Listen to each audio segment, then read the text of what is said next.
29 তারিখ সকাল 10টা কি 10:30 নাগাদ আমাদের ছাদের সিঁড়িতে রেলিং লাগানো আর মাথায় শেডের ওখানে যে বেসটা ওটা লাগানোর কাজটা শেষ হয়েছে। তারপরে আমাদের যিনি মানে কলের কাজ বা পাইপের কাজ করেন যে কাকু, সেই কাকু আমার বাড়িতে এসে পাইপ আর পাইপের যে লকগুলো লাগাতে হবে সেগুলো কিনে দিয়ে গেল।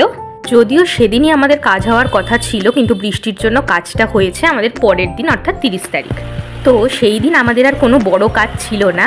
যাই হোক, তারপরে দুপুর 3টে কি 3:30 নাগাদ মুষলধারায় বৃষ্টি নামলো।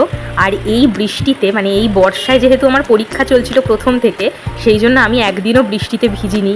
যে আমি এত ভালোবাসি বৃষ্টিতে ভিজতে, তো আমি অপেক্ষা করছিলাম ঠিক এরকম একটা বৃষ্টির আমার পরীক্ষার পরে। তো সেই দিনকে আমি সেই বৃষ্টিটা পেলাম আর খুব আনন্দ করে ভিজেছি। জানো তো আমি ছোট থেকে কেন এত বৃষ্টিপ্রিয়, তার একটা কারণ আমার যেটা মনে হয়, কারণ আমার জন্মদিন হলো 16ই জুলাই, আর যেটার বাংলা তারিখটা ছিল 31শে আষাঢ়, মানে একদম আষাঢ় মাসের শেষ আর শ্রাবণের শুরু, ওই টাইমটা মানে একদম মিড মনসুন যাকে বলে আর কি, একদম বর্ষার মাঝে। সেই জন্য যেন মনে হয় যে আমি হচ্ছি বর্ষার মেয়ে, আমি বৃষ্টিপ্রিয়া। আর এই যে বর্ষাকালটা, এইটা মনে হয় মানে শুধু বর্ষাকাল না, যখনই বৃষ্টি পড়ে এটাই যেরকম বৃষ্টি প্রিয় মানুষদের আনন্দ, সেরকম কিন্তু গাছগুলোরও আনন্দ। মা যে এই বাগান করে দেখো, পুরো ছাদে এত গাছ, পুরোটা পুরো সবুজে সবুজ হয়ে আছে। আর সত্যি বলতে কি বলতো, আমার নিজের এটা রিয়েলাইজেশন হয়েছে যে এই বছরের প্রত্যেকটা সিজন যেন একদম পাই টু পাই আগের মতো, মানে আমরা যেরকম ছোট থেকে দেখে এসেছি ঠিক সেই রকম। এই বছর গরমে কালবৈশাখী হয়েছে, একদম ঠিকঠাক সময় বর্ষা চলে এসেছে, এরমভাবে বৃষ্টি হচ্ছে, এটার থেকে ভালো কিছু তো পরিবেশের জন্য আর হতেই পারে না। সেই জন্য এই বছরটা যেন আমার কাছে আরও এনজয়েবল, আমাদের সবার কাছেই। বৃষ্টিতে ভিজতে ভিজতে ভাবলাম ছাদে তো ট্যাঙ্কের কল আছেই, তো প্রত্যেকদিন গাছগুলো স্নান করে পাইপে, আমি আজকে পাইপ দিয়ে স্নান করে নিই।